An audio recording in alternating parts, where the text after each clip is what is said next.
De Tunis à Barcelone, de Marseille à Naples, quelle est l'actualité du bassin méditerranéen? Bienvenue, c'est le 86e numéro du Journal de la Méditerranée. En voici le sommaire. Les autorités italiennes luttent contre un phénomène étonnant et pourtant répandu dans le sud du pays, le vol de paysages. Des groupes organisés dérobent des arbres et des maisonnettes pour les revendre dans le nord de l'Italie, et surprenant, vous verrez. Nous rejoindrons ensuite Barcelone pour visiter la célèbre Sagrada Familia. L'œuvre de Gaudi n'est toujours pas achevée et des artisans travaillent dans l'ombre pour mener à terme le rêve de l'architecte. Enfin, nous plongerons dans l'histoire pour revivre l'opération Torche, ce jour du 8 novembre 1942 où la France de Vichy a entrepris de faire la guerre contre les États-Unis au Maroc et en Algérie. Mais avant cela, ce rebondissement au Proche-Orient. Yasser Arafat aurait bien été empoisonné. 9 ans après sa mort, un laboratoire suisse a analysé des échantillons prélevés sur la dépouille de l'ancien dirigeant palestinien. Les résultats révéleraient des quantités élevées de polonium, un poison hautement radioactif. Les scientifiques reconnaissent néanmoins ne pas pouvoir déterminer avec certitude la cause de la mort. Nombre de Palestiniens ont toujours soupçonné Israël d'avoir empoisonné Yasser Arafat, Israël qui a toujours nié farouchement. En Égypte, le procès de Mohamed Morsi a été ajourné au 8 janvier. Auparavant, le chef d'État islamiste égyptien destitué a martelé lundi qu'il était le président légitime d'Égypte à l'ouverture sous haute sécurité au Caire de son procès. 4 mois après sa destitution par l'armée, Mohamed Morsi a appelé, je cite, à juger les leaders du coup d'État militaire et qualifié d'illégal le tribunal devant lequel il doit répondre. En Tunisie, c'est une crise politique majeure qui secoue le pays. Les islamistes et les opposants se rejettent la responsabilité de l'échec des pourparlers pour désigner un nouveau Premier ministre. La suspension du dialogue intervient alors que la Tunisie est confrontée à l'essor des violences djihadistes qui ont culminé en octobre avec la mort de 9 policiers et gendarmes et 2 attentats ratés qui ont visé pour la première fois des sites touristiques, ce qui n'est pas sans conséquence sur ce secteur pourtant stratégique pour le pays. Le Club Méditerranée a ainsi annoncé la fermeture d'un 2e village de vacances. Après Djerba l'année dernière, c'est au tour du site d'Hammamet de fermer ses portes en cause la fréquentation en chute libre. Hugo Clément nous en dit plus. C'était un site touristique très prisé en Tunisie. Le Club Med d'Hammamet, ouvert uniquement l'été, accueillait des milliers de vacanciers. Mais l'année prochaine, il ne rouvrira pas ses portes. La direction du groupe a annoncé sa fermeture. En cause, une baisse drastique du nombre de touristes français. En un an, les réservations sur l'ensemble du pays ont chuté de plus de 30%. Pourtant, après la révolution de fin 2010 qui avait fait fuir les touristes, la Tunisie avait réussi à redorer son image. Un travail réduit à néant par le retour des violences il y a quelques mois. Un kamikaze s'est même fait exploser sur une plage de la station balnéaire de Sousse. Aucune autre victime, mais des images désastreuses pour la Tunisie.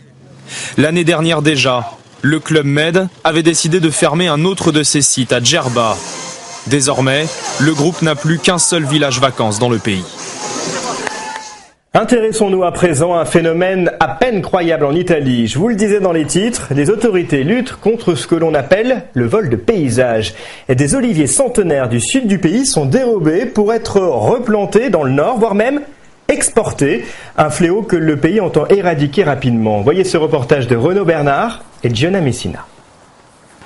C'est un olivier typique du sud de l'Italie, noueux, centenaire et officiellement protégé par la loi. Il est normalement impossible d'en trouver ailleurs que dans sa région d'origine. Pourtant, nous sommes près de Milan, dans le nord du pays. Les gardes forestiers sont sceptiques. Il ne peut pas être né ici. Alors c'est sûr, c'est un arbre qui a été planté là très récemment pour décorer. En fait, cet arbre a été déraciné 900 km plus au sud, dans la région de Bari, dans les Pouilles, le pays des oliviers centenaires, le terrain de chasse de ceux que l'on appelle les voleurs de paysages. Des pans entiers de cartes postales dérobées, comme au pied de cette tour, la dépendance a été démontée pierre par pierre. Ces vols inouïs, les forces de l'ordre en sont témoins. Au bout de cette route, elles nous conduisent à travers les champs d'oliviers, à ce qui ressemble aujourd'hui à un simple terrain vague. Avant, c'était comme le champ d'à côté, avec des oliviers quasi centenaires. Une oliveraie entière évaporée, c'était en septembre, et pour nous le prouver, l'officier nous montre une vue aérienne du même terrain quelques mois avant. 24 arbres déracinés. Les malfaiteurs ont été pris en flagrant délit. Voici les photos. Ils avaient avec eux des engins de chantier. La preuve pour les autorités qu'il y a bien un trafic de paysage. Ils ne prennent pas que les arbres, les maisonnettes aussi, ou les murs en pierre sèche. C'est un vrai saccage. Un olivier se vend de 500 à 5000 euros, cela dépend de son âge. 1 mètre de ces murs typiques en pierre sèche, 300 euros. Et même la terre rouge des Pouilles se négocie. Et voilà le résultat. Les oliviers, les pierres, c'est un restaurant de style très sud, mais à Bergame, au nord, à 500 mètres d'altitude. Le responsable en parle sans complexe. Ça commence de 15 000 euros et ça va même jusqu'à 30 000 pour un bel élément. Vous en avez acheté combien? On a tout fait venir. Une telle honnêteté, parce qu'en fait, une fois les arbres plantés, le paysage posé, il est impossible pour les autorités de prouver quoi que ce soit. Les propriétaires affirment qu'ils ont trouvé le terrain en l'état. C'est un sujet récurrent qui revient au devant de la scène en Catalogne, en Espagne. Le Parlement envisage d'interdire les spectacles avec des animaux au cirque. Objectif, je cite, mettre un terme à l'isolement, à la peur et au châtiment de ces fauves, singes et autres zèbres. La Catalogne qui, rappelons-le, avait interdit la corrida l'an dernier. Véronique Gaglione, Sylvain Debat. Quand le cirque s'installe à Barcelone, il ne faut pas chercher les fauves ou les éléphants. Ils sont déjà interdits dans une centaine de villes catalanes. Et le patron, Jesús Cristo, ne croit pas au miracle. La loi va se durcir. Il préfère laisser ses lions à Madrid. Les gens, ils ne comprennent pas pourquoi on n'a pas des animaux.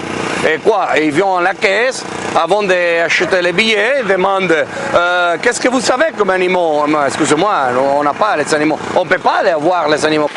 Car ici, depuis 3 ans, le cirque n'a droit qu'à ça, des oies, des chiens. Et si la nouvelle loi est votée, même ces animaux-là seront interdits en Catalogne. Si la loi passe, on va travailler de notre côté. On peut pas rester ici, c'est normal.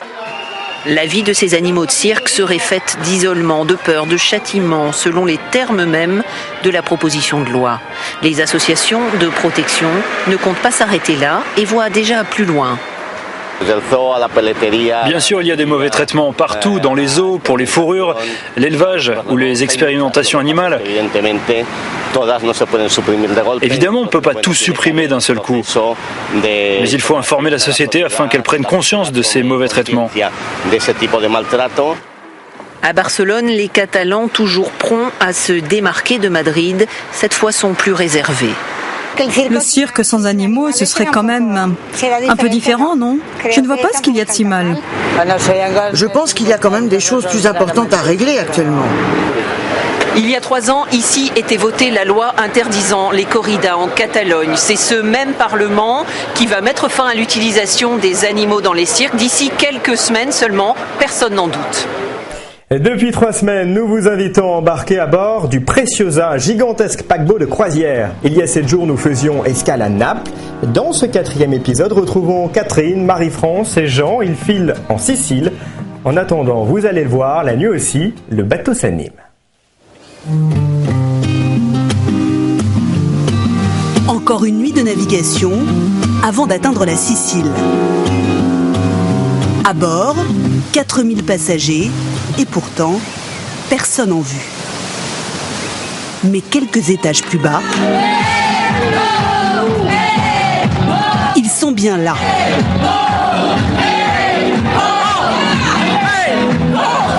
Marie-France, notre voyageuse marseillaise, a choisi de tenter sa chance au casino. Je vais prendre mon ticket. Vous avez un budget de combien? Rien du tout, 5 euros. C'est vrai? Oui. Ah, Mario, comment on fait? Après, on le fait rentrer ça, ce bidule? Les Mario. Allez, c'est bon. Alors. Je comprends rien, hein? Je vous avance que je comprends rien.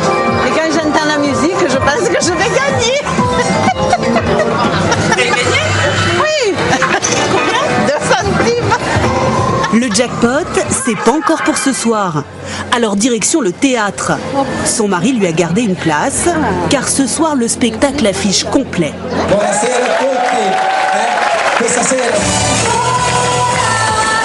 2 heures de spectacle tout en italien, avec laser et chorégraphie. Artistes, cuisiniers et aussi personnel de nettoyage. Ils sont 1300 membres de l'équipage à bord. Eux réparent, nettoient, désinfectent, à commencer par les piscines d'eau de mer, entièrement vidées chaque nuit. En fond de cale, la lingerie ne s'arrête jamais. Chaque jour, 22 000 kilos de linge y sont lavés par ces ouvriers indonésiens, embarqués pour 9 mois de travail. Serviettes, nappes, draps, les machines tournent à plein régime. On le met directement à la machine, donc quand ça sort de l'autre côté, et puis il y a d'autres personnes qui vont les plier. À la main, c'est beaucoup. Avec 1751 cabines, 3440 passagers, ça fait beaucoup. Sinon, on n'arrive pas à fournir tous les bateaux. Lui travaille loin de la cale et connaît par cœur le bateau. Fabrizio Brito est brésilien. Son rôle, accueillir et renseigner les passagers. Non, va bien, non c'è problema. Je parle portugais, c'est ma langue. Je parle anglais, je parle français, c'est bon, et je parle espagnol, je parle italien et je parle aussi la langue au Brésil, c'est dit libras, qui c'est la langue pour les sourds. Ce matin, il se rend au très select Yacht Club pour vérifier que tout est en ordre. Ici, c'est une entrée réservée. Seulement les passagers qui ont la carte spéciale qui peuvent connaître, qui peuvent profiter des services. Un nouveau bateau ici. 3 étages sont entièrement réservés à ces passagers particuliers. Il y a un service exclusif des concierges, restaurant, bar, shopping, piscine, spa, tout. Et aussi maître d'hôtel, en queue de pied gants blancs toute la journée, pour ces passagers qui ont payé entre 1800 et 2500 € la semaine. Ici, le passager, il n'attend pas 1 minute. Si le passager il pense, je veux quelque chose, les choses c'est là avec lui. Rien ne manque. Les VIP attendus par Fabrizio ne seront pas déçus. À la prochaine. Ok, à la prochaine. Au revoir. Mais l'homme le plus en vue du bateau, c'est lui, le commandant Mario Stifa. Venir avec vous? Non, pas possible, vous devez arrêter là, pourquoi c'est interdit. Pourquoi c'est interdit? Pour la sécurité, c'est pas possible. Attendez un moment, je vous plaît, attendez un moment. Interdit d'accéder à la passerelle, c'est dans cette pièce qu'il est à la manœuvre. Son bureau est situé à quelques mètres seulement du poste de commandement. Et malgré ses 41 ans d'expérience, pas question pour cet Italien de tomber dans la routine. Il ne faut jamais être trop confiant, toujours sur le qui-vive. Parce que quand vous avez peur, vous faites davantage attention. Quand vous êtes trop sûr de vous, vous commettez une erreur. Toujours être attentif, comme au premier jour. Parce que si vous vous dites c'est facile et tout, c'est là que vous faites une erreur.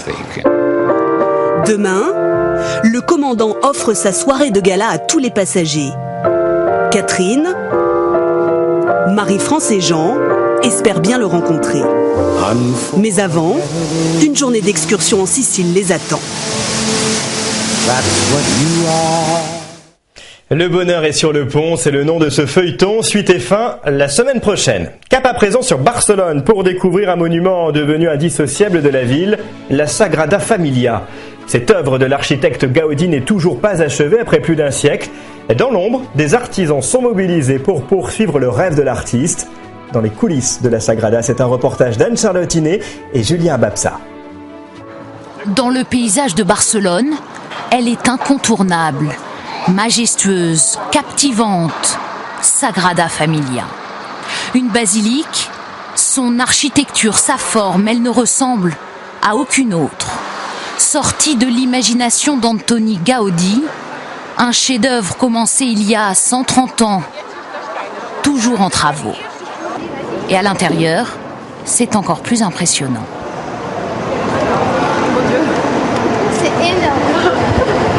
Magnifique, c'est magnifique. Super. Moi, je pense une nef de 60 mètres de haut, imprégnée de lumière. Alors les filles, qu'est-ce que votre impression? C'est gigantesque. C'est grand et c'est beau. Beaucoup de couleurs, beaucoup moins austère qu'une église normale. Ça fait dessin animé ici. S'il y avait beaucoup plus d'églises comme ça, je pense qu'il y aurait beaucoup plus de monde dans les églises. La voûte, ornée d'or. La signature de l'architecte Gaudi. Les tons, les courbes, les sculptures. La Sagrada a été ciselée. De la dentelle, inachevée. Car sous l'œil des touristes, les grues et les ouvriers s'activent, jour après jour. Nous sommes ici dans un endroit qu'aucun touriste ne verra jamais, le cœur du chantier de la Sagrada Familia à près de 100 mètres de hauteur. Chaque jour, 200 ouvriers s'activent, notamment pour construire les 18 tours imaginées par Gaudi. Rendez-vous compte, aujourd'hui, seulement 8 tours ont été achevés. S'il en est un qui mesure l'ampleur de la tâche, c'est Jordi Faoli, le maître d'œuvre. Pour lui, c'est le chantier d'une vie. Comme l'a voulu Gaudi, la construction est exclusivement financée par les dons et les entrées. L'État espagnol ne donne pas un centime. Si les donations et les entrées restent stables comme en ce moment, on pourra maintenir un rythme de construction soutenu. Mais si ça baisse, on prendra du retard, c'est sûr. Alors on s'adaptera, car ce qui compte pour nous, c'est de faire une belle basilique. Et surtout de respecter à la lettre le projet initial de Gaudi. Et Gaudi avait pensé à tout. Il a laissé quelques plans, mais surtout des maquettes reproduites à l'identique dans cet atelier, au cœur même de la Sagrada. Un testament pour une œuvre pharaonique. Imaginez, si on fait une erreur d'1 millimètre sur ces maquettes, ça se répercute au moment de la construction et les conséquences peuvent être catastrophiques. 1 millimètre sur des blocs de pierre de 250 kilos. Celles-ci viennent de Barcelone, mais aussi de France, d'Égypte, d'Iran. Chaque motif dessiné par le maître est minutieusement taillé. Et voici le rêve de Gaudi réalisé. En image de synthèse, une folie artistique qui devrait être achevée en 2026, si tout va bien. C'était le 8 novembre 1942. Ce jour-là, au Maroc et en Algérie, la France de Vichy entreprenait de faire la guerre contre les États-Unis. L'opération Torche voyait alors le jour. Des commémorations sont organisées ce week-end. Retour sur un épisode peu connu de la Seconde Guerre mondiale avec Karine Comasi et Philippe Maire. 8 novembre 1942. Les troupes anglo-américaines sous commandement du général Eisenhower débarquent sur les plages d'Algérie et du Maroc. Plus de 100 bâtiments, 107 000 hommes, une formidable armada baptisée Torche.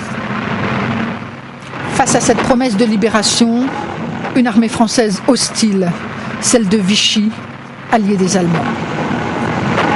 Un peu plus tôt, dans une villa d'Alger, le consul américain Robert Murphy, ici à gauche, convoque le commandant en chef des armées, l'amiral Darlan, à droite, et lui annonce que les Américains vont débarquer. Darlan est furieux, il insulte Murphy, il insulte les Américains, il dit « Bande de salauds, nous allons vous foutre à la mer ».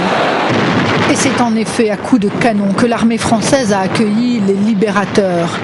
À Alger, mais surtout à Oran, les combats sont intenses. Bâtiments américains neutralisés, installations portuaires sabordées et soldats alliés capturés. Le gouvernement de Vichy ne désarme pas, y compris par la propagande. Les actualités françaises évoquent le débarquement comme l'agression anglo-américaine. Le maréchal Pétain reçoit même l'aide de l'aviation allemande, la Luftwaffe, qui lance un raid sur Alger. Malgré les combats, les Américains veulent jouer la carte de la négociation. Des messages du président Roosevelt appelant la France à se ranger du côté de l'Amérique contre l'Allemagne pleuvent sur Alger.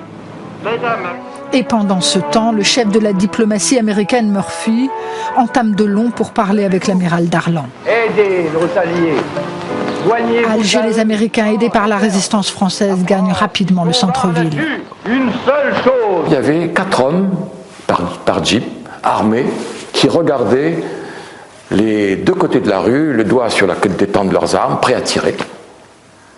Et il y avait un drapeau américain qui était accroché, je ne sais pas comment, à côté du pare-brise.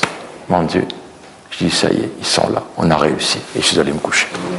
Mais il faudra attendre le 10 novembre en Algérie et le 11 au Maroc pour que la France de Vichy accepte le cessez-le-feu et pour que les drapeaux français et américains puissent enfin flotter côte à côte.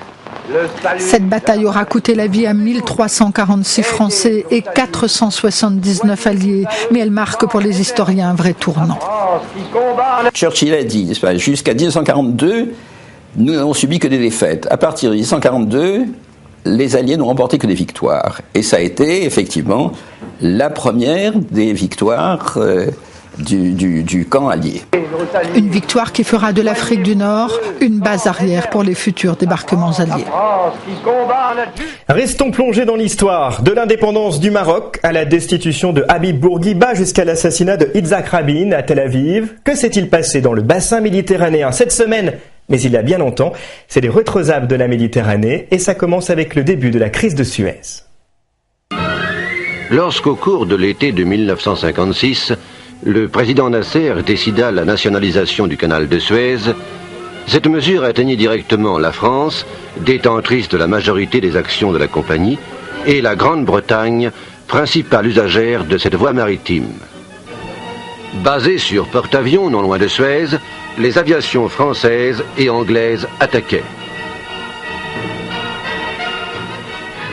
Sous les assauts aériens et maritimes des Français et des Anglais, Port Saïd, qui commande l'entrée du canal, allait se rendre.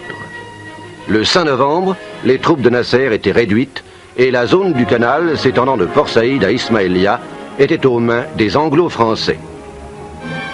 Conséquence directe de cette crise, les ressortissants français, anglais et israéliens allaient être expulsés d'Égypte et l'Europe connaître durant plusieurs semaines de sérieuses restrictions d'essence.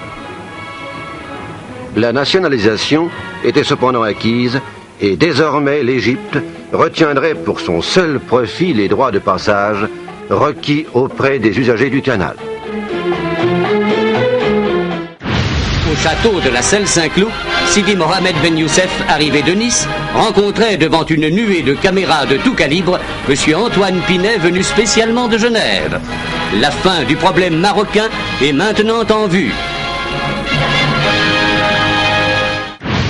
Cette nuit, faisant jouer l'article 57 de la Constitution qui prévoit l'incapacité pour le chef de l'État d'exercer ses fonctions, et sur la base de rapport médical, Abidine Ben Ali a déposé le président Bourguiba et a pris le pouvoir, devenant ainsi lui-même président de la République, chef des armées, sans avoir à procéder à des élections. La paix, c'était pour ça qu'ils étaient venus, un rassemblement de pacifistes, plus de 100 000 personnes. La manifestation avait bien démarré en ce début de soirée. Yitzhak Rabin a pris la parole pour convaincre une fois de plus du bien fondé du plan de paix avec les Palestiniens. Et c'est en quittant le meeting qu'un homme a tiré 3 coups de revolver à bout portant sur le Premier ministre travailliste. En Israël, c'est la stupeur.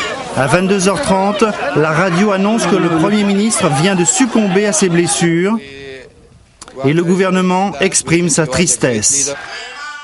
Le rétrosable de la Méditerranée, une chronique réalisée avec les archives de l'INA.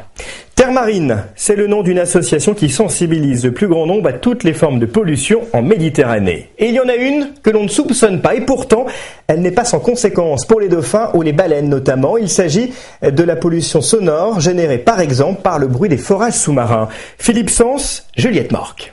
Oh oui, on les encourage un peu là. Dans une balade avec l'association Terre Marine, il faut avoir le pied marin, mais aussi les bras, et ouvrir ses yeux et ses oreilles, car le cap suivi, c'est la sensibilisation des équipiers d'un jour à la pollution marine, à commencer par celle causée par les déchets de l'homme. Donc il faut savoir que des fois on ne le voit plus, le sac plastique, mais il devient en tout petits morceaux, en nanoparticules, et ces nanoparticules se retrouvent aussi dans vos assiettes quand les poissons, par effet de réseau trophique, donc de chaînes alimentaires, en ont mangé. La pollution peut être aussi sonore, l'une des explications possibles de l'échouage de dauphins sur nos côtes. On a un petit peu disséqué les cerveaux des dauphins sur les plages et on s'est rendu compte que le son avait créé une véritable implosion du cerveau et que la taille d'un cerveau de dauphin pouvait être réduite à la taille d'une balle de tennis. C'est quoi? C'est les scooters des mers? C'est les bateaux? Non, les scooters des mers, n'allons pas jusque-là, sinon on va pas avoir vraiment des copains. Non, effectivement, aujourd'hui c'est plutôt tout ce qui est plateforme sismique, il faut le dire, recherche pétrolière, qui arrive à des sonorités qui sont absolument insupportables. Un forage sous-marin génère ainsi 265 décibels sous l'eau. C'est 2,5 fois la sonorité d'une boîte de nuit. Avec son futur catamaran, dont la construction est financée par souscription, l'association recensera les pollutions sonores en Méditerranée. Mais il y a aussi d'autres bruits plus mélodieux, plus naturels et porteurs d'espoir, comme les chants des baleines et autres cétacés ou mammifères.